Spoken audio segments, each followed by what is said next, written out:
Praise the lord. ఈరోజు దేవుని వాగ్దానం, కృపావరములలో శ్రేష్టమైన వాటిని ఆసక్తితో అపేక్షించుడి, ఇదియుగాక సర్వోత్తమమైన మార్గమును మీకు చూపుచున్నాను. 1 కొరింథీయులకు రాసిన పత్రిక 12వ అధ్యాయం 31వ వచనం.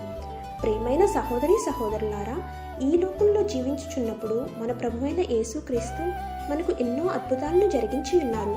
వాటన్నిటినీ మరువకుండా దేవునికి సాక్షులై ఉండాలని ఆయన మన పట్ల వాంఛ కలిగి ఉన్నారు.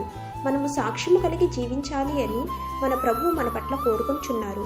ఎప్పుడు మనము సాక్షులుగా జీవించగలము అంటే, ఎప్పుడైతే పరిశుద్ధాత్మ మన మీదకి దిగి వస్తుందో అప్పుడు మనం సాక్షులుగా జీవిస్తాము. పరిశుద్ధాత్మ మన మీదకి వచ్చినప్పుడు మనము శక్తి నొందుదము. విశ్వాసము అనే వరము ద్వారా ఇతర వరములు పనిచేయను, అది విడిగా పనిచేయదు. ఎంతో మంది నేను విశ్వాసిని అని చెప్పుకొంటూ ఉంటారు.